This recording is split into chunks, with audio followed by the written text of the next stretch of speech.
bem-vindo ao Agrofag. Hoje é domingo, dia 9 de julho de 2023. Professor Celso, muito bom dia, tudo bem com o senhor? Tudo bem, Antonella, bom dia a todos. Você acompanha nessa edição. Começa a colheita do milho na região oeste do Paraná. Em Palotina, tem produtor que colheu 150 sacas por hectare. E a preocupação agora é com o preço do milho. O campeão em produtividade de soja no Brasil é de Minas Gerais, com 134 sacas por hectare. Plano Safra prevê desconto nos juros para quem tem cadastro ambiental rural analisado. Mas entidades apontam que o próprio governo tem dificuldade para analisar os cadastros. No estúdio, especialistas falam sobre o tema e também sobre seguro agrícola. Você vai conhecer as propriedades do gengibre e aprender uma receita deliciosa de massa caseira de talharim com molho de frango caipira. O Agrofag está no ar.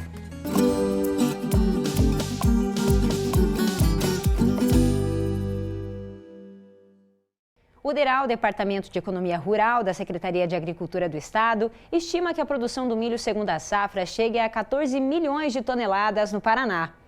Aqui na região oeste, onde foram plantados 750 mil hectares, a colheita está apenas no início, mas os primeiros resultados comprovam essa boa produtividade. A nossa equipe foi até Palotina conversar com os agricultores que já começaram a colher. A média está ficando entre 100 e 110 sacas por hectare. E a maior preocupação, é claro, é com o preço do milho. Na região de Palotina, a colheita já começou e os produtores rurais estão animados com as perspectivas de uma boa produtividade. O Fábio plantou 300 hectares de milho safrinha entre os dias 25 e 27 de janeiro. Ele já deu início à colheita em uma área de 90 hectares. Neste ano, o que mais incomodou a lavoura foram os percevejos, como explica o produtor. Esse ano foi um ano bem complicado no manejo, principalmente de percevejo, né? Percevejo incomodou bastante. Os outros anos a cigarrinha vinha incomodando. E esse ano, acho que pelo excesso de chuva, você fazer as aplicações e para controle específico do percevejo, necessita uns 2, 3 dias sem chuva em cima, né? Após a aplicação de inseticida, e como a chuva estava bem recorrente, então incomodou bastante, né? Especificamente aqui para percevejo foram feitas 5 aplicações só para percevejo. E qual que é a sua expectativa aqui de produção?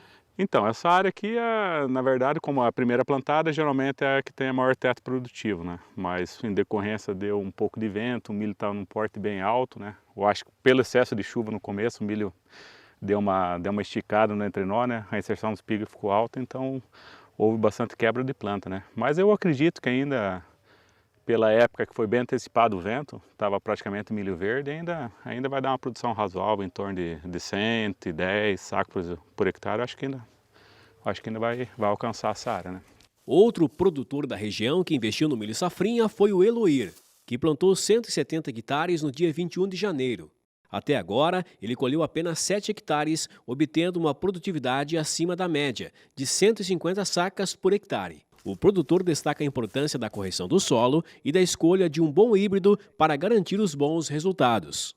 Então, eu sempre faço, o básico bem feito, que é correção do solo, veja corrigir perfil, escolher um híbrido que tenha um potencial produtivo, que tenha uma certa resistência a doenças, a pragas, que nem agora para cigarrinha tem que ser um tolerante, e faço os tratos culturais 2, 3 fungicidas conforme a necessidade do híbrido.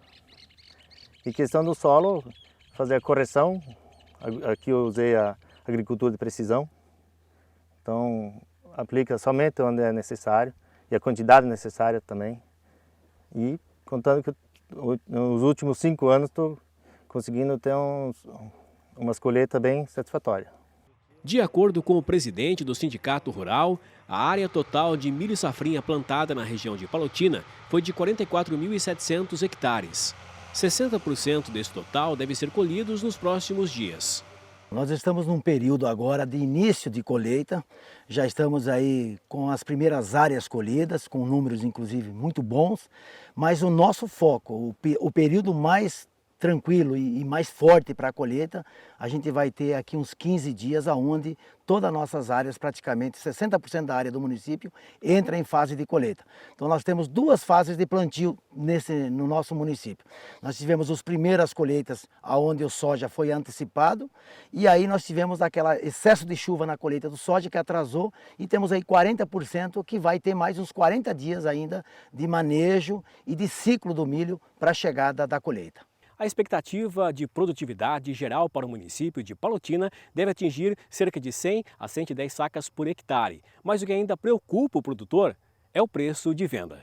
A meta agora é estabelecer uma estratégia que possa garantir uma boa rentabilidade para a safra.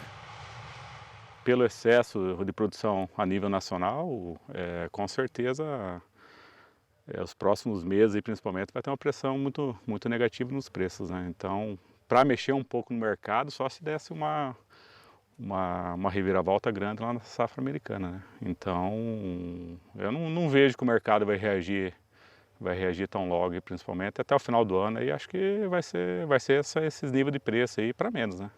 Porque agora vai adentrar o plantio, né, cara, excesso de oferta e, consequentemente, o mercado, a tendência é sempre dar uma recuada, né? Historicamente, no pico da colheita, isso é natural, né? Pela oferta de produto que vai ter no mercado, né? Falando nessa questão, você iniciou aqui a colheita, você já tem perspectiva de venda já? Vai segurar? Como que vai ser o procedimento? Sim, aqui foi feito um pouco de safrinha de contrato, né? Dessa safrinha e agora o restante vai ser aquela história, né? Vender da mão para a boca, né? Realmente vamos tentar jogar a comercialização agora o quanto mais para frente, né? Para ver se a gente consegue sair desse pico de colheita, né, de pressão negativa nos preços e almejar uma rentabilidade um pouco melhor na comercialização do produto, né? Mas lógico, a gente vai vendendo sempre um pouco, né? Tem os compromissos, não tem como guardar tudo, né? E então você vai escalonando, né? Então foi feito um pouco de contrato, mas muito pouco esse ano, né? Infelizmente esse era o ano de ter feito, né, uma quantidade de contrato maior, né? Mas infelizmente não foi feito e agora tem que se virar com o que tem aí, né? Como diz o outro, né? Não tem jeito não. Eu andei travando uma parte da produção, o custo, R$ 75, porque eu tenho que fazer o barter. E recomendo que todo mundo faça o barter, pelo menos do custo, para não ficar muito caro, né? Alguns travaram o produto, mas em Palotina a gente pode dizer com certeza, o número que travou colheita com custo de plantio, muito pouco. A maioria do produtor hoje, ele está colhendo, já vai vender de imediato ou alguns vão segurar ainda? Não. A gente imagina, pelo que a gente vem conversando com os produtores que estão colhendo, como esse que está aqui colhendo, é um associado do Sindicato Rural, as pessoas ainda vão apostar. Nós tivemos um período, há uns 15 dias atrás, onde saíram alguns contratos a R$ 50, alguns aproveitaram que já estava próximo à colheita, fizeram. Mas mesmo assim, esses R$ 50 hoje não cobre custo de produção para quem fez bons investimentos, como os nossos produtores aqui do oeste do Paraná costumaram fazer e costumam fazer, que são megas investimentos para produzir altas quantidades. Isso que está preocupando o produtor. Ainda o inverno, mas principalmente esse preço que se encontra o produto. E a expectativa, infelizmente, não é uma boa expectativa. Mas como produtor que trabalha com uma indústria a céu aberto, eu acredito e imagino que ele vai vender aos poucos, cobrindo os custos que ele tem do dia a dia e apostar que lá na frente a gente tenha preços melhores. E agora a gente vai falar de soja, né, professor Celso? Mas antes vamos pensar um pouquinho no milho, né? Começando a colheita, mais para frente vai aumentar essa colheita, vai começar a ter colheitas maiores e como vamos armazenar isso, né? E o preço também, né? Vamos acompanhar como vai ficar a situação do milho safrinha. Isso aí. Na semana passada, o CESB, que é o Comitê Estratégico Soja Brasil, anunciou o resultado do Desafio Nacional de Máxima Produtividade da Soja. E o campeão foi João Lincoln Veiga, de Nepomuceno, Minas Gerais, que colheu 134 sacas por hectare. Nós, Agrofag, fomos saber do seu João qual o segredo dessa ótima produção. O Agrofag vai conversar agora com o grande campeão do Desafio Nacional de Máxima Produtividade da Soja, promovido pelo SESB, que é o Comitê Estratégico Soja Brasil, realizado no último dia 29 de junho. Vou conversar com o seu João Lincoln Reis Veiga, que está lá em Nepomuceno, Minas Gerais. Seja muito bem-vindo. Bom dia, seu João. Bom dia, é um prazer estar aí com vocês. Que legal. Que Trazendo bom. boas notícias. Que bom recebê-lo aqui com ótimas notícias, né? O seu João, então, que teve aí um alcance ótimo, né? Nessa competição que é esse desafio. E o senhor atingiu a produtividade lá na sua propriedade de 134,46 sacas de soja. Que grande produtividade, né, seu João? Realmente, assim, foi um número bastante interessante, né? E aconteceu que eu planto em algumas localidades, e foi especificamente em Nepomuceno, na fazenda de origem do meu pai, é que alcançamos esse número. Muito gratificante. Esse valor de 134,4 sacas é algo que foi conquistado com muita pesquisa, mas como o senhor falou, o senhor sempre investiu muito também nas melhores técnicas. Eu digo que vários fatores contribuem para que isso aconteça. Primeiramente, eu citaria aptidão climática, aptidão topográfica, aptidão de solo. Depois, eu citaria tecnologia. Tecnologia hoje nos oferece o que há de mais avançado, seja em equipamentos, produtos, fertilizantes, defensivos, né?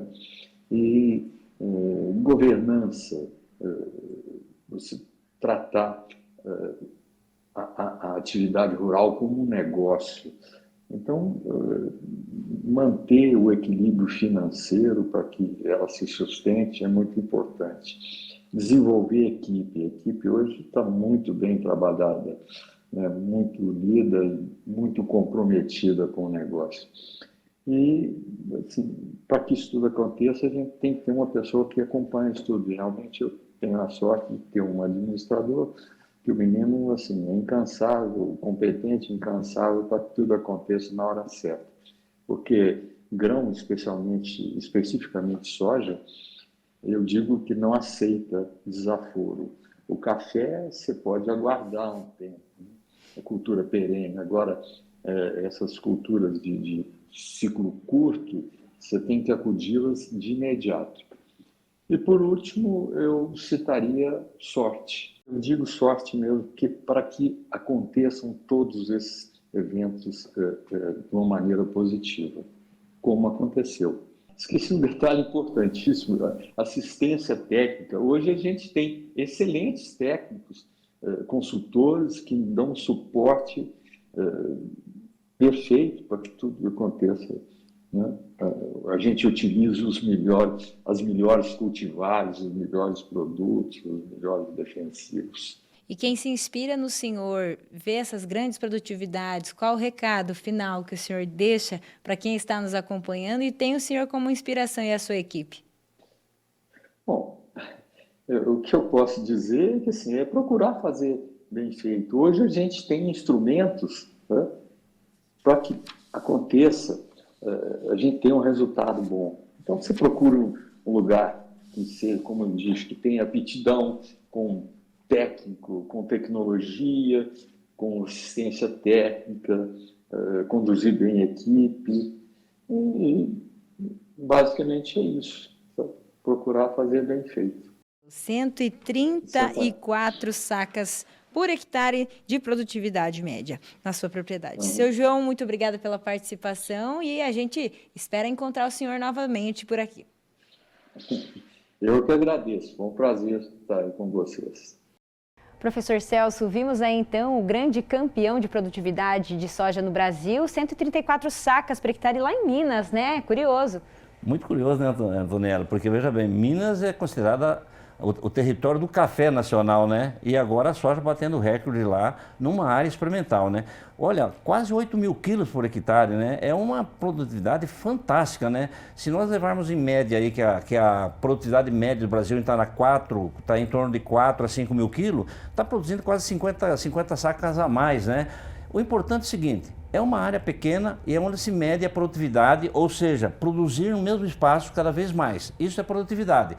Ora, essas técnicas, esses planos piloto, você desenvolve toda a tecnologia entre variedade, manejos, para você produzir o mais possível que você consegue. Bom, isso é transportado depois para uma agricultura mais extensiva. Lógico que numa agricultura mais extensiva não se vai conseguir toda essa produção, né? Mas parte dela pode ser aumentada sim. Então esses protótipos, esses concursos é para se levar para o futuro, para o agricultor poder ter novas técnicas de produção que possam elevar sua produtividade. Todos nós sabemos que esses bons resultados na produtividade estão diretamente ligados à qualidade da pesquisa no Brasil. E esse foi o tema do episódio número 20 do Agrocast FAG. Eu e a Isa conversamos com a Mariângela Hungria, pesquisadora da Embrapa Soja, que é referência mundial na utilização de inoculantes, que tem promovido grandes saltos de produtividade no campo e também na economia. Vamos assistir um trecho dessa nossa conversa. Você mesmo sempre fala nas suas entrevistas, né, são as boas práticas de inoculação. Não adianta só ter a co-inoculação, mas as boas práticas ao redor também. Vamos relembrar algumas delas? Sim, e eu começo falando de boas práticas, falando de benefício, tá? Porque toda vez que eu vou falar para o agricultor como ele deve fazer, ele às vezes fala assim, mas dá um trabalho, né? Eu falo assim, não, deixa eu primeiro mostrar o que você está ganhando, e daí você fica mais empolgado. Já motiva, né, doutora? Então, considerando o preço, o rendimento médio da soja no Brasil, a área que a gente cultiva e o preço agora da ureia, né, do quilo de nitrogênio da ureia, que graças a Deus abaixou, né, mas ainda é alto, a gente tem que nós no Brasil estamos economizando por ano com a cultura da soja, não usando fertilizante nitrogenado, 25 bilhões de dólares, isso são mais de 800 dólares por segundo, tá? Então, uma economia estratosférica, tá? E no bolso, para o país e no bolso do agricultor.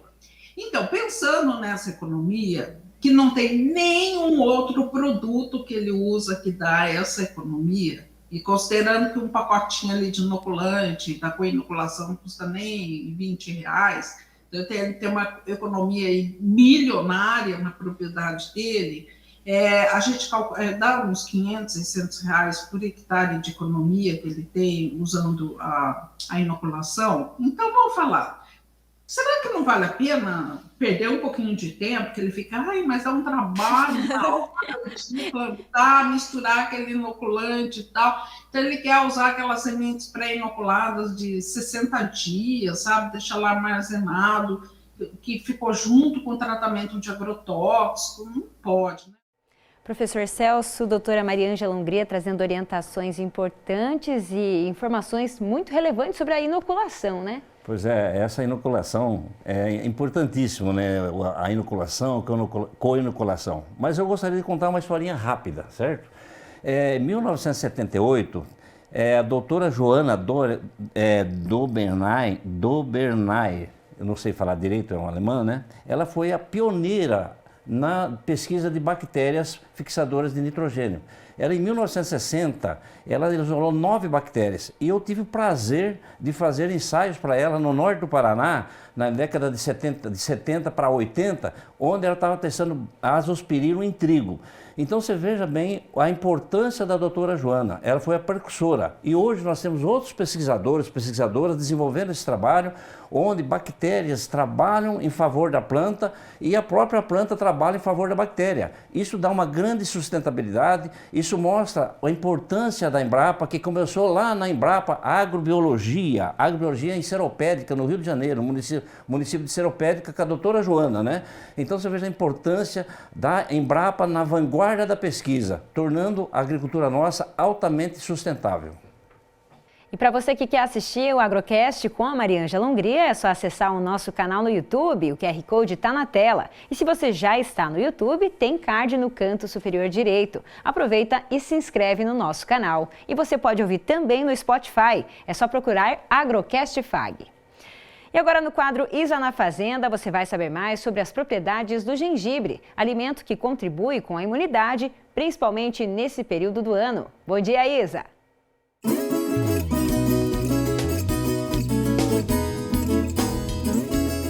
Própolis com gengibre para aumento da imunidade e gengibre no quentão nas festas juninas. Essas são as duas formas de consumo tradicionais de gengibre durante o inverno. Mas ele também é utilizado no preparo de sucos, chás, drinks, molhos, temperos e na indústria de cosmético, como matéria-prima para a fabricação de cremes, shampoos e sabonetes. Os principais países produtores de gengibre são a China e a Índia. Embora o Brasil tenha uma baixa escala de produção em relação a esses países, ainda assim, o volume cultivado é expressivo.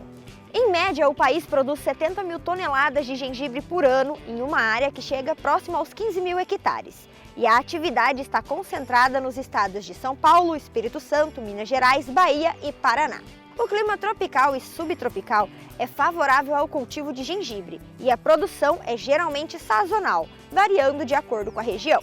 Aqui no sul, onde as condições são mais frias, é recomendado que se faça o plantio ou transplante entre agosto e setembro, mas as mudas podem ser feitas no inverno, desde que fiquem acomodadas em estufas. As mudas de gengibre são geralmente obtidas através de rizomas, ou seja, dos próprios gengibres. Para a produção das mudas, é indicado que selecione rizomas de boa qualidade, sem danos ou sinais de doenças.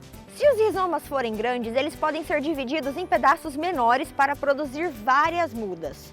O preparo do substrato deve ser adequado.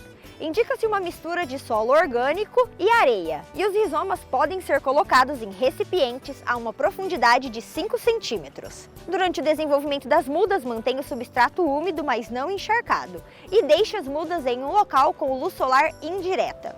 Depois de 6 a 8 semanas, as mudas vão começar a brotar e desenvolver raízes. Quando elas atingirem entre 20 e 30 centímetros e tiverem raízes mais robustas, as mudas podem ser transplantadas para locais definitivos como hortas, canteiros ou vasos. Não deixem de acompanhar o @agrofag nas redes sociais. Nos vemos na semana que vem e até lá! Para atingir bons níveis de produtividade, as lavouras de milho dependem de uma série de práticas agrícolas, entre elas o manejo de nematóides. A utilização de nematicidas à base de produtos biológicos vem crescendo e os pesquisadores têm notado a eficácia desses produtos. Foi justamente esses resultados que a equipe da Pioneira apresentou para agricultores e representantes de empresas parceiras em um dia de campo. O dia de campo foi realizado na Fazenda Angus Rio da Paz. O evento teve como objetivo apresentar as melhores técnicas de manejo para potencializar a produção de grãos e contou com a presença de especialistas e agricultores interessados em aprimorar suas práticas agrícolas. O que a gente procura trazer para o nosso agricultor é trazer uma segurança para ele no momento que for fazer a implantação da cultura do milho safrinha, ele tem uma segurança o que ele vai estar colocando no campo. Então, para isso, nós fizemos os nossos eventos para mostrar as tecnologias que nós temos para apresentar. No nosso caso, hoje, nós falamos de Lumialza. Nós temos também os nossos lançamentos, que é muito importante, que o agricultor tenha segurança no momento que ele faz a aquisição da nossa semente, que ele tenha segurança do híbrido que ele está plantando, das suas principais características, da população que ele vai estar trabalhando, para que ele obtenha sucesso no momento da colheita, ele obtenha sucesso, o que ele mais busca é ter um milho com segurança e que dê uma boa rentabilidade para a sua atividade.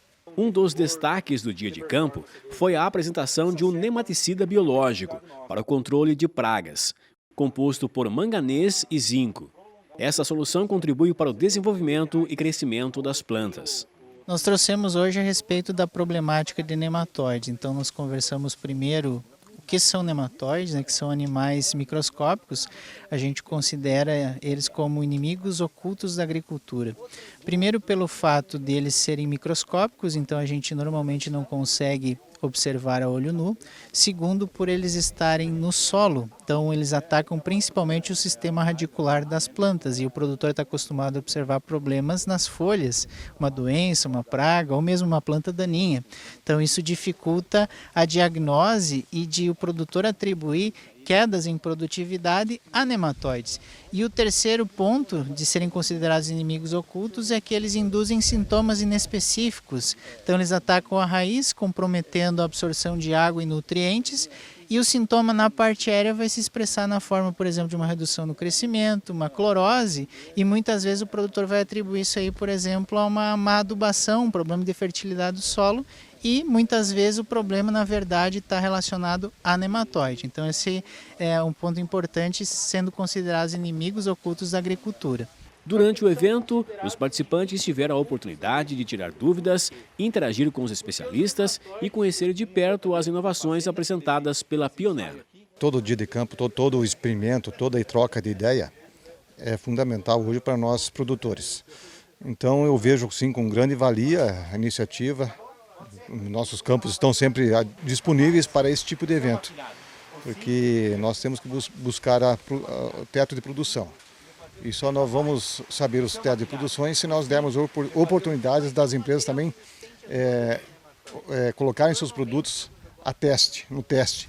Então nossa propriedade sempre está disponível para isso e eu acho fundamental o produtor buscar alternativas para o maior teto de produção.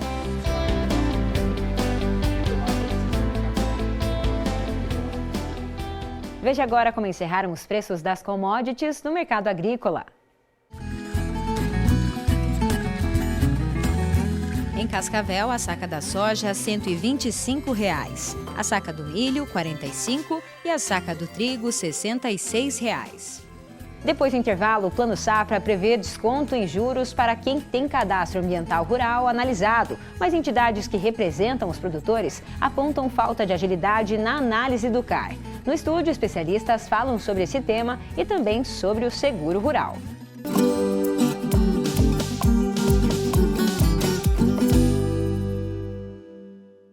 Colégio FAG Bilíngue. Somos uma escola sedimentada em valores familiares, focada na excelência da qualidade no ensino. Surpreenda-se com nossa estrutura padrão internacional. 120 laboratórios de ensino de última geração, hortas, fazenda, trilha ecológica, 8 parques externos e 2 internos, centro multiesportivo, auditórios e muito mais. Agende sua visita. Estamos prontos para receber você e sua família. Colégio FAG Bilíngue. A universidade começa aqui.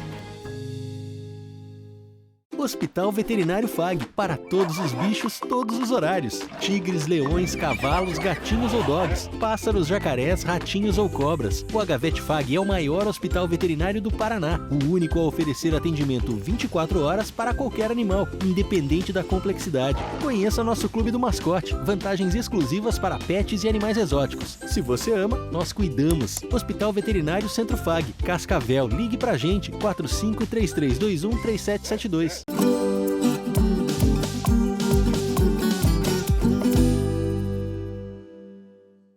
Na semana passada, o governo federal lançou o Plano Safra para a Agricultura e Pecuária Nacional. Entre os itens que compõem o plano, um chamou a atenção: o desconto de 0,5% nos juros de custeio para quem tem o CAR, Cadastro Ambiental Rural, analisado. A medida está trazendo muitas dúvidas, porque quem deve fazer a análise é o próprio governo. Segundo especialistas, até hoje nem 5% dos cadastros já enviados pelos produtores foram analisados. Instituído pelo novo Código Florestal em 2012, o CAR, Cadastro Ambiental Rural, é um registro público eletrônico obrigatório para todos os imóveis rurais do Brasil. Com ele, é possível integrar informações ambientais das propriedades e posses rurais para controle, monitoramento, planejamento ambiental, econômico e combate ao desmatamento. O Jaime é assistente técnico de uma empresa de planejamento agrícola. Ele mostra como funcionam as operações no SICAR, que é o sistema online do CAR, onde é possível cadastrar novos documentos, retificar, consultar e tirar dúvidas a respeito de informações já enviadas. Cada proprietário tem que ter seu cadastro ambiental, certo? Cadastrado na plataforma do meio ambiente, de tal forma que ele possa exigir futuramente do órgão ambiental a validação desses dados que ele inseriu nessa plataforma. Se ele precisar de algum financiamento, algum serviço de algum órgão público, ele é obrigado a apresentar esse cadastro para requerer esse benefício que ele está procurando. A inscrição no CAR é o primeiro passo para obter a regularidade ambiental do imóvel e inclui dados do proprietário ou responsável direto pelo imóvel, dados sobre os documentos de comprovação, de prioridade ou posse e informações georreferenciadas do perímetro do imóvel, áreas de interesse social e áreas de utilidade pública. No Plano Safra anunciado pelo governo federal, os agricultores que tiverem o CAR analisado receberão desconto de 0,5% nos juros para operações de custeio. O problema é que hoje no Brasil, segundo especialistas, nem 5% desses cadastros foram analisados. Um serviço que deveria ser feito pelo próprio governo federal. O Vinícius é engenheiro agrônomo e professor do Centro FAG. Ele também auxilia produtores rurais a reunir e regularizar os documentos necessários para o CAR. De que maneira que você avalia essa situação também das pessoas que estão esperando essa análise do CAR? Regularizar, verificar se não tem pendência, verificar se não está faltando documentos, tudo isso auxilia no processo de velocidade. Porque o sistema dentro do SICAR ele é automatizado. Então, primeiro esse automatizado vai fazer uma leitura de tudo. Não está faltando documento, não tem pendência, não tem nenhum problema, aí ele vai para análise. Caso contrário, ele fica parado aguardando a análise até ser regularizado. O IAT, Instituto Água e Terra, é o responsável por coordenar e analisar os cadastros no Paraná, além de prestar apoio técnico aos produtores. Nós conversamos com o diretor do Instituto para saber quais medidas serão tomadas para agilizar as análises. Nós temos um plano de ação, já temos discutido desde o ano passado, um plano de ação muito forte para acelerar as análises do CAR do Estado. Ok? Então, assim, a gente tem se reunido no passado, esse ano muito, temos uma equipe aí de mais de 60 pessoas no Estado, com todo um planejamento para que a gente possa acelerar essas análises e todos aqueles que precisarem, que tiverem aí essa questão do Plano Safra, nós vamos fazer todo o possível para atender. Todo o Instituto, vocês se reunindo, vocês conseguiram notificar as principais situações de desafio para que esses cadastros fossem analisados? De que maneira acontece hoje essa avaliação? Como é que funciona? A pessoa faz o cadastro do CAR, esse processo é vinculado pelo gerente operacional. Eu sou gerente operacional da Oeste do Paraná, vinculo o analista faz análise, então 61 itens observados, e aí volta para o gerente operacional para ele validar. Aí vai uma notificação para o agricultor para aquele que tem algum problema. Sobreposição, erro documental, a questão da área consolidada, que ele não colocou a área antropizada, que houve desmate, enfim. Tem 61 itens para ser analisado. É uma análise demorada? É uma análise mais demorada. Um analista analisa 5, 6, 7 por dia. Então, assim, o maior problema que a gente vê é aquela questão que o agricultor, toda notificação que ele recebe do Instituto do Água e Terra vai para a central do proprietário. E ele não acessa isso. Esse é o principal problema. Por que ele não acessa a central e não recebe a notificação? Porque esse processo foi feito lá em 2014, 2015, 2016, e a pessoa que fez tinha um e-mail de correspondência, tinha uma senha, e o agricultor, nesses vários anos aí, ele se perdeu isso. Qual a senha? Qual o e-mail para que ele acesse? Então, o que está acontecendo? Nós vamos fazer um plano de comunicação muito forte, usando aí a FAEP, FETAEP, o CEPAR, prefeituras, enfim. Claro que a FAEP e a FETAEP são os órgãos que mais vão trabalhar nisso. É um plano de comunicação, primeiro, para o produtor rural acessar a central do proprietário, porque tudo está escrito lá, todo o processo dele, todas as notificações. E depois disso, né, esse trabalho de comunicação, nós vamos iniciar no Paraná a análise dinamizada, que é uma análise rápida, feita automaticamente pela plataforma federal. A gente acredita que a análise dinamizada poderá, até o final aí do ano, ou antes do Plano Safra ainda, mais de 200 mil agricultores com análise, é o que a gente está pensando. E aqui no estúdio a gente continua falando sobre esse assunto e para isso nós recebemos seu Paulo Orso, presidente do Sindicato Rural de Cascavel. Bem-vindo, bom dia, seu Paulo. Bom dia a vocês, bom dia a todos os nossos telespectadores, né? Um assunto bastante interessante. Eu acho que isso, na verdade, vai servir como utilidade pública para fazer um chamado a todos nós produtores. Concordo, isso mesmo. E também seu Modesto Daga, consultor e engenheiro agrônomo. Seja muito bem-vindo. Bom dia a você, bom dia a todos os ouvintes. É um prazer estar com vocês. Seu Paulo, o senhor já comentou que é um assunto de interesse público, né? E é um assunto que precisa ser tratado, principalmente pela motivação desse prêmio vindo com o Plano Safra agora. De que maneira o senhor tem acompanhado toda essa questão do CAR? Como é que o senhor tem visto tudo isso? Olha, eu discordo um pouquinho da colocação até do nosso diretor em relação ao prazo, não à ação, né? Porque certamente nós já perdemos essa safra. Nós estamos na pré-safra, daqui 60 dias nós temos que praticamente estar tudo definido. Então não tem tempo hábil disso. E te digo por quê. Nós vamos fazer rapidamente para reflexão. Nós temos 500 mil e poucos cadastros feitos pelo produtor. Isso representa praticamente 95% para 98% das propriedades rurais. O que tem é muito pouco faltando de cadastro feito. Analisado não tem nem 30%, com algum tipo de análise. Analisado efetivamente, o Paraná tem 1%. O Brasil não chega nem 1%, tem 0,7% de análise, cadastros analisados. Então, se de 2014 até hoje se analisou 1%, em 60 dias, por mais eficiente que seja o sistema, jamais nós teremos essa oportunidade, certo? Por que eu digo que é muito importante? Ele menciona dois casos extremamente importantes para você, produtor, também. O que aconteceu? Quando saiu para se fazer o cadastro, saiu a campo alguns profissionais, efetivamente, que estavam capacitados, treinados e com responsabilidade técnica para fazê-lo. Outros aproveitaram, outras pessoas até, aproveitaram a oportunidade para ir oferecer um produto barato, feito baixando somente por uma foto, e aí existe essa sobreposição. E é isso que vai criar um grande problema para todos nós, inclusive para os profissionais de área com responsabilidade técnica, que é o que o Vinícius falou e que o Dr. Modesto representa. Essa é a grande questão que nós temos assim. Porque isso tudo vai ser analisado.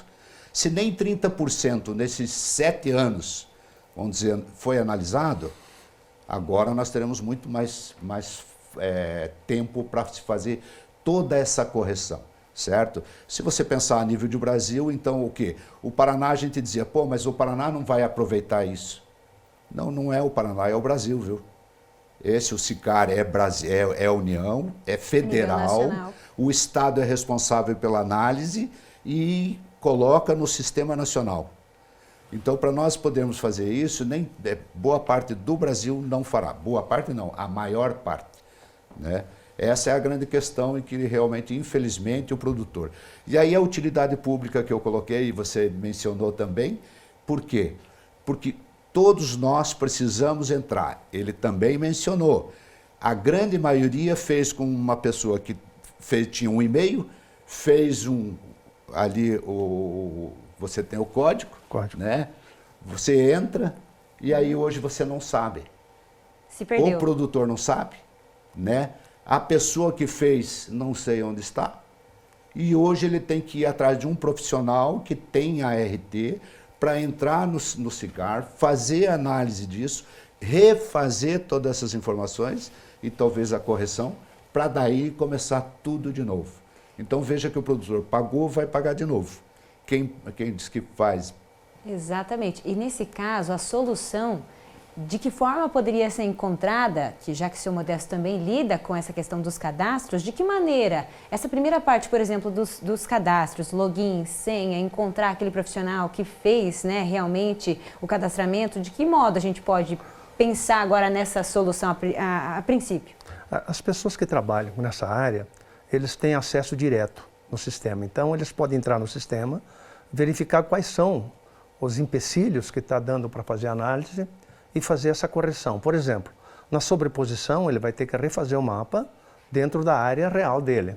Se, por exemplo, falta uma RT, que talvez a pessoa que fez não podia recolher, porque não era profissional da área, ele vai recolher a RT. E algumas coisas que está faltando, ele pode corrigir durante o intervalo. Eu queria fazer uma complementação para dizer que hoje, por exemplo, quando se faz os mapas de financiamento, eu tenho que colocar esse mapa do financiamento dentro do CAR daquela pessoa. Então eu preciso localizar dentro do CAR. Mesmo que o CAR não esteja analisado ainda, eu preciso dizer aonde o agricultor vai financiar e aonde é essa área que ele vai financiar dentro do CAR dele. Então o número do CAR, todos nós temos, das pessoas que nós atendemos. Entende? Então, outra coisa que eu precisava dizer, com relação aos financiamentos, claro que não é só o item do CAR que vai reduzir 0,5%, são três exigências, né, para reduzir isso, é plantio direto, uma, preservação do meio ambiente e o CAR seria a terceira. Os financiamentos não acontecem no dia do plantio. Os financiamentos acontecem a partir do plano agrícola, antes do plano agrícola, e é uma coisa que se planeja pelo menos de 6 a 10 meses antes do plantio. Então, na verdade, daqui para frente, por exemplo, para nós da região oeste, pelo menos as pessoas que querem financiar, a probabilidade de utilização desse CAR analisado vai ser muito pequena. Bom, no que vocês falaram, me parece que é uma desorganização, uma falta de acerto entre governo, agricultor, e o agricultor agora tem essa bonificação, não dá tempo de acertar também. Talvez o agricultor também tenha uma parte de culpa que não correu muito atrás disso, né? Mas eu acho que isso daí está fechado, né? Eu queria fazer uma pergunta. Se quiser comentar depois, pode comentar, Modesto. O que você acha? Não, eu acho que verdadeiramente, quando se exige uma coisa, a gente busca a solução. O CAR foi feito, na verdade, para fazer um inventário das áreas, tanto de área agrícola, como de área de reserva legal, como de área de reserva ambiental, de um modo geral, a mata ciliar, né, de cada propriedade. Uma radiografia da propriedade do agricultor. Enfim, é uma radiografia da propriedade e aí seria utilizado praticamente, unicamente para documental. Aí, de repente, o governo diz, não, vamos fazer isso na parte de financiamento, vamos vincular isso. Isso fez com que o produtor, isso é muito interessante, o produtor voltasse a se interessar pelo CAR e fosse buscar realmente aquilo que está acontecendo no CAR dele. O bônus foi bom, isso, né? Foi bom, é muito bom isso, sabe? Por quê? Porque daí nós vamos ter a documentação legal e vamos ter também o bônus por ter a documentação legal. Só complementando, professor Cerveja, o que ele lembra. O produtor precisa buscar a informação, ele tem que entrar para ver as pendências que tem, senão ele não vai saber. A comunicação está lá, ele tem que entrar ali para saber o que é que ele tem que reapresentar. O agricultor tem que correr atrás. Ele tem que correr atrás. Então, eu vou dizer assim, existe falha dos dois lados. É claro que se houvesse uma agilidade... O bônus forçou essa corrida agora. Exatamente. E se fosse uma agilidade maior na primeira análise... Então, praticamente, nós estaríamos estimulados a fazer isso. O produtor deixou de fazer a sua consulta? Deixou. Se 30% tem alguma forma de análise, estes 29% que não entraram para ver, é que precisam tomar uma atitude. Eu queria ver do Modesto agora o seguinte, e o seguro? Falou-se muito pouco, estão se cobrando seguro. Eu nem vou fazer pergunta, me fala sobre o seguro. Na verdade, o seguro é uma coisa que a gente batalhou muito durante muitos anos, desde 1986, se buscou seguro para poder dar uma sustentabilidade para o produtor em termos de financiamento bancário. O objetivo, na verdade, era garantir o financiamento bancário e era garantir a sobrevivência do produtor na propriedade. Esse era o objetivo do seguro inicial. Felizmente começou em 2012, 2013, 2014 e se começou em cima do financiamento rural e, inclusive, com o financiamento rural, a cobertura como teto de uma média de produtividade da média regional, um percentual dessa média e um prêmio em cima dessa média, e daí vinha acontecendo as opções e as ocorrências de eventos, né? E com os eventos, infelizmente, nós da região sul toda, tivemos em 2015 e 21, 22, a safra 21, 22, uma quebra de aproximadamente 60%, e houve um descompasso entre receita e despesa da seguradora. O que está acontecendo para essa safra? Por isso que eu quis traçar isso, professor. Porque, na verdade, esse descompasso gerou um déficit, talvez, para as seguradoras. Como é que funciona o seguro? Eu cobro um prêmio do produtor, eu pego esse prêmio e posso repassar parte desse prêmio para uma resseguradora, e essa resseguradora pode repassar para outras resseguradoras, ou até a parte que eu fiquei eu posso dividir com outras resseguradoras. Então, na verdade, esse prejuízo não é da seguradora, é da seguradora e das resseguradoras. Tá? É uma cadeia. E o que está acontecendo? Esse ano ficou uma coisa muito aviltosa para nós conseguirmos optar pelo seguro. Veja que o prêmio, por exemplo, era alguma coisa próxima a 7%, 8%, e a subvenção, no caso da soja, é 20% apenas. Todas as demais culturas varia de 40% a 60% de subvenção. Então, esse prêmio de subvenção de 2 milhões, ele não vai atender às necessidades das pessoas que vão fazer. Era o que eu estou sentindo, na verdade, a gente ia perguntar se esse valor de 2 bilhões de reais anunciado pelo governo seria suficiente. E aí? O pedido que tínhamos feito na análise do Brasil era, no mínimo, 4,2 bilhões. Mas o que está acontecendo? Esses valores de prêmio hoje de 15%, 16%, 14%, conforme a seguradora, é proibitivo para o produtor. Imagina vocês pagar 15% num seguro para garantir 70% de uma produtividade média regional e pagar um juro de 8%. Está desconectado. Existe alguma coisa que não tá dando certo. Eu sei que a pressão vai ser muito grande para a gente optar pelo seguro, por uma segurança do produtor, porque é a segurança do produtor. É aquilo que aconteceu em 1993, 94, de nós termos que fazer um financiamento, uma securitização, para pagar em 15 anos em milho, que vai terminar em 2025, para poder acertar a dívida com relação àquilo que ele tinha de receita. Eu estou vendo que nós estamos partindo para esse caminho de novo. Por quê? Porque o prêmio fica proibitivo. Quem que vai pagar 15% de prêmio? Isso é custo de produção. Imagina vocês, o cara com 8% de juro ou 12%, o grande produtor, os demais, e mais 15% de prêmio. Ele entra plantando com custo de quase 30% da lavoura dele.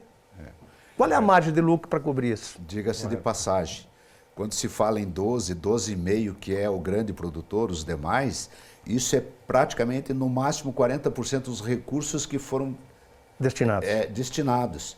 40%. Os outros 60% são juros livres.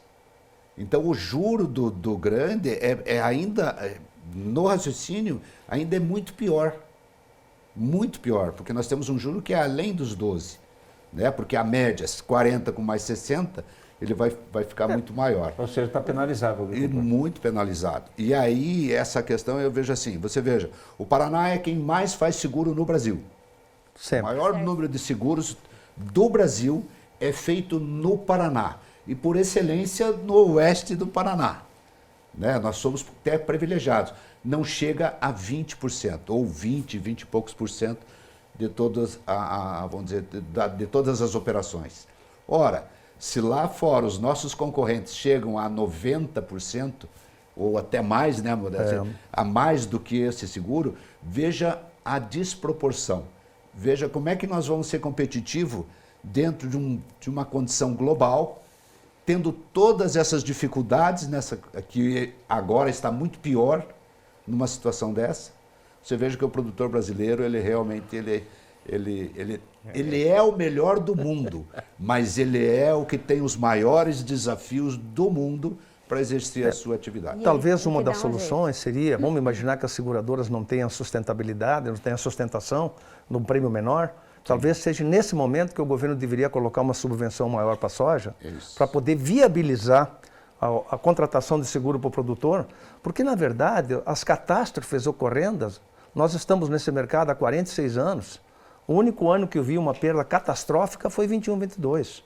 Então, imaginamos que isso ocorra em cíclico de 30 em 30 anos. essa recuperação de capital vai acontecer muito facilmente daqui para frente. E esse é um assunto que a gente vai tratar com certeza aqui no Agrofag, nos próximos episódios aqui, né, professor Celso? Que é algo que a gente realmente vai prestar atenção e o produtor rural quer saber realmente uma resposta, né? Seu Paulo, seu Modesto, nosso tempo é curto aqui no programa, mas a gente agradece muito a vocês pelas informações que foram extremamente importantes aqui hoje. Papo né? interessantíssimo. Com certeza. A gente te espera aqui nas próximas oportunidades e o senhor também. Até a próxima. Eu que agradeço. Muito Obrigado. Ressalvando ao produtor, não esqueça de entrar no CAR e ver a sua análise. Isso mesmo. Isso daí. Esse é o recado. E agora a gente vai ver como é que fica o tempo para a próxima semana.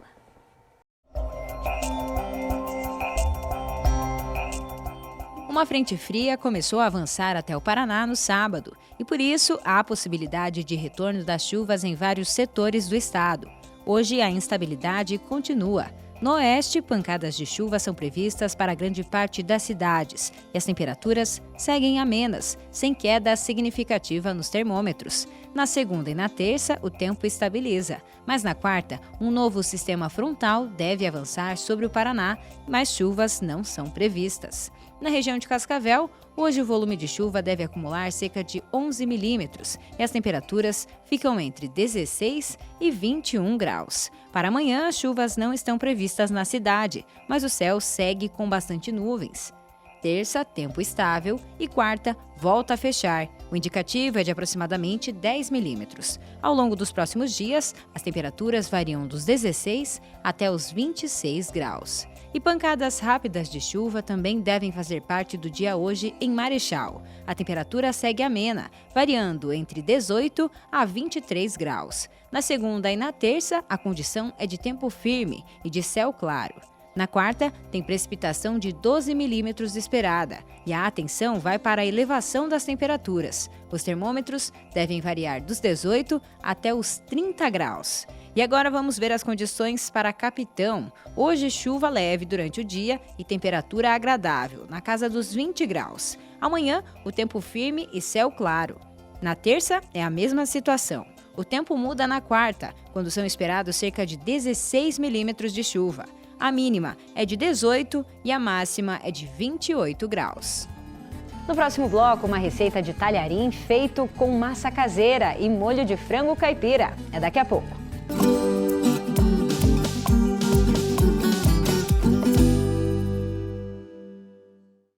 Conectados ao mundo. Somos todos. Somos um só. Somos muito mais. Global Connection. Descubra um novo programa de pós-graduação Centro Universitário FAG. Acesse o site e conheça os cursos disponíveis. Conexões internacionais e experiências transformadoras. fag.edu.br/pós. Inscrições pelo fone 4533213964. Pós-graduação Centro FAG. Global Connection. Realize. Colégio FAG Bilíngue. Somos uma escola sedimentada em valores familiares, focada na excelência da qualidade no ensino. Surpreenda-se com nossa estrutura padrão internacional. 120 laboratórios de ensino de última geração, hortas, fazenda, trilha ecológica, 8 parques externos e 2 internos, centro multiesportivo, auditórios e muito mais. Agende sua visita. Estamos prontos para receber você e sua família. Colégio FAG Bilíngue. A universidade começa aqui.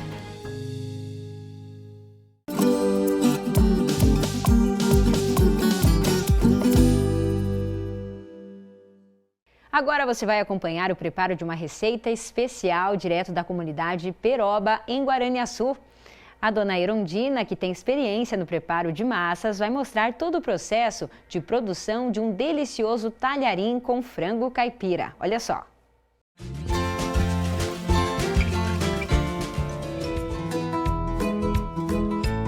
Estamos aqui na comunidade Peroba, em Guaraniaçu, para conhecer um pouco da agroindústria familiar Dina Massas. Falando em Dina, a dona Erondina está aqui para receber a gente e vai fazer uma receita especial hoje. Né, dona Erondina? Vou fazer uma macarronada com frango. Macarronada. Vamos então acompanhar todo o processo. Aqui então a gente vai fazer a preparação da massa. Ingredientes para a massa: 10 ovos, 1,5 kg de farinha de trigo, 1 fio de óleo. É um processo para qualquer pessoa fazer em casa. uma massa caseira. É o que eu trabalho com massa caseira. Para lasanha, para tortelha, tudo é massa caseira. Então a gente vai utilizar aqui mais ou menos 1 quilo de farinha, né? Farinha bem branquinha. No caso aqui, seria para quantas pessoas mais ou menos o rendimento?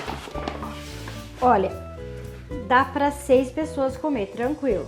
Aqui tenho 10 ovos, né? Eu já ligeiramente bati eles, vamos pôr um fiozinho de óleo. Só para a massa ficar mais lisinha quando eu cilindrar. Como eu tenho essa quantidade de farinha, eu vou controlando nos ovos.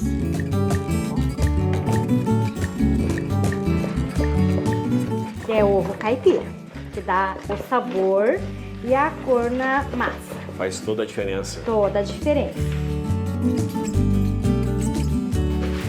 Então a mão a gente higienizou antes, Sim. passou álcool em gel. Ó, só notar que 10 ovos para 1 quilo de farinha já ficou meia molinha, né? Então a gente vai colocando farinha aqui agora até endurecer a massa, para ficar a massa para passar no cilindro.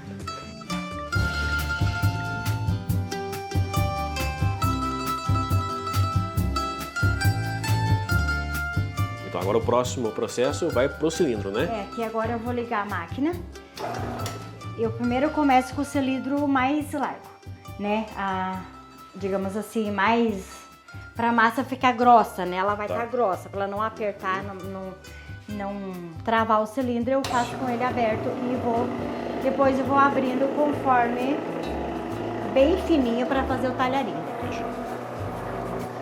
Ó, pode olhar a cor da massa, sem nenhum corante, né? Tudo caseirinho.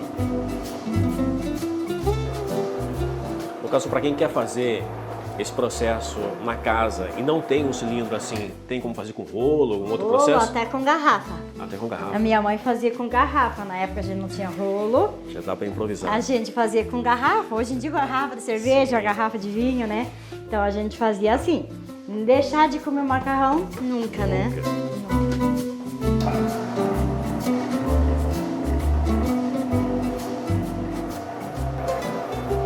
Sempre passando o trigo aqui, no caso, para não grudar a massa. É, para não grudar. A gente usa ela assim, para ela ir alisando, né? E não grudar no cilindro. A gente sabe quando é o momento certo, qual que é o ponto ideal? É quando você vê que ela tá bem lisa, né? Bem lisa. Olha a diferença da massa. Quanto mais fininha a massa, ela fica mais gostoso o macarrão, né? Tá. Dá mais sabor no macarrão, né? Qualquer tipo de massa, se for para fazer uma lasanha também, a massa tem que ser bem fininha, né? Esse pedacinho é para fazer o teste Fazer o teste da espessura. Ó, ela quase transparente. Quase transparente. Que daí fica um macarrão super gostoso. Esse é o ponto ideal. Esse é o ponto ideal.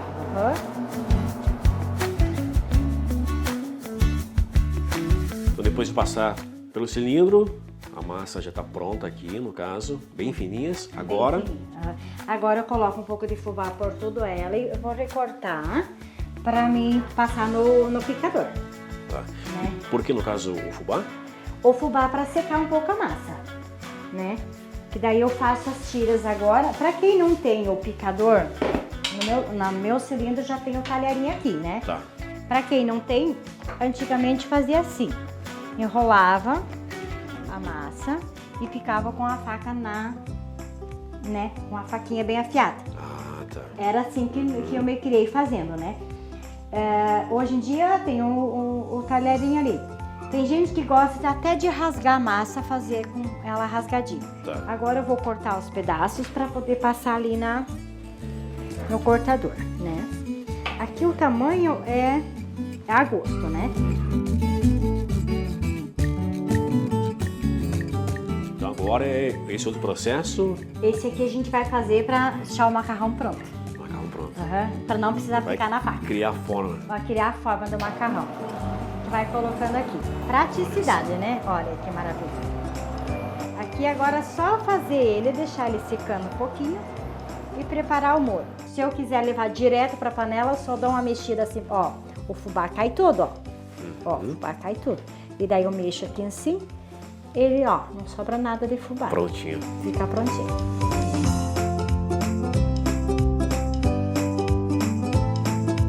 Hoje vai ser um molho com carne de frango, né? Feito na banha de porco. Ficar bem fritinha para fazer essa casquinha aqui. Ingredientes para o molho: 2 kg de coxinha da asa temperada, 2 cebolas grandes, 3 tomates, 4 colheres de banha de porco, 2 colheres de extrato de tomate, a gosto, 1 lata de milho verde, 1 lata de ervilha e tempero verde. Agora a hora de pôr os ingredientes, né? Aqui agora a gente vai colocar os ingredientes. A gente tirou a carne fora para ela não desmanchar na hora de fritar os temperos. E essa casquinha que fica no fundo da panela, que vai fazer o sabor do molho, né? Eu tenho que fritar a cebola, ó, você pode notar que não é uma cebola muito fininha, porque ela vai cozinhar bem. E essa casquinha que fica no fundo aqui que vai dar o sabor no molho.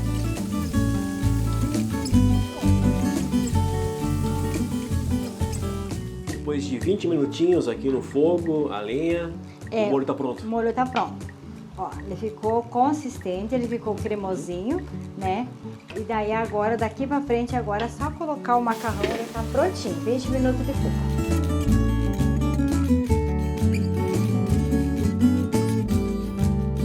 E agora chegou aquele momento difícil aqui da receita, momento de fazer inveja para você que está em casa, hora de saborear então essa delícia aqui do macarrão talharinho.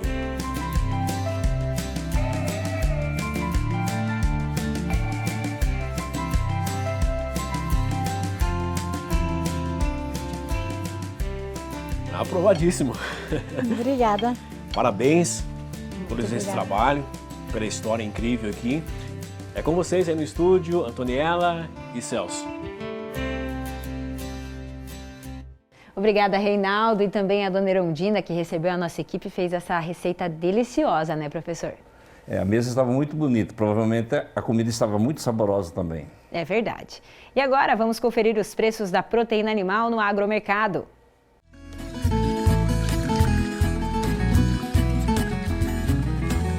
A arroba do boi gordo em Cascavel, R$ 238,00. O quilo do suíno, R$ 6,47 e o quilo do frango, R$ 4,39. E você já acessou o nosso canal no YouTube? Para encontrar, não tem erro, basta digitar youtube.com/agrofag ou na própria barra de pesquisa do YouTube. Programa Agrofag, assim, separado. Essa é a nossa página inicial e aqui você encontra todas as edições na íntegra e também as reportagens individuais. Temos também a playlist do Agrocast Fag, como vocês podem ver, a gente falava agora há pouco, né, da participação da doutora Mariângela Hungria, o episódio está aqui e além dos outros que a gente já produziu. E eu também quero fazer um convite para você participar conosco das nossas redes sociais, @agrofag. Estamos no Instagram, no TikTok, no Facebook e também temos o nosso contato de WhatsApp para você mandar a sua sugestão. Quer mandar alguma pergunta ou também alguma dica aí da sua propriedade rural? Participe com a gente, mande um oi no nosso WhatsApp, 4533213970. E agora a gente vai conferir algumas dicas de cursos e eventos para os próximos dias. Olha só, a gente separou aqui para vocês poda do pessegueiro e nectarineira. Carga horária 16 horas, é gratuito e é 100% online. Esse curso que é promovido pela Embrapa. Tem QR Code na tela e você também encontra no próprio site da Embrapa. Temos outra indicação aqui agora do Senar, Sistema de Produção de Leite em Compost Barn. É um sistema que é para a criação de bovinos leiteiros, considerando as orientações técnicas adequadas para o planejamento, o desenvolvimento do projeto e o manejo dessa cama, né? O sistema de ventilação no galpão, além de mostrar as tecnologias utilizadas nesse tipo de sistema. Esse, então, é um curso do Senar que você pode encontrar também por meio do QR Code. Outra indicação aqui da Embrapa, a criação de suínos em famílias sem uso coletivo de antimicrobianos. É também um curso online, são 48 horas, a carga horária e o investimento é gratuito. Para quem quiser saber mais, todas as informações na tela.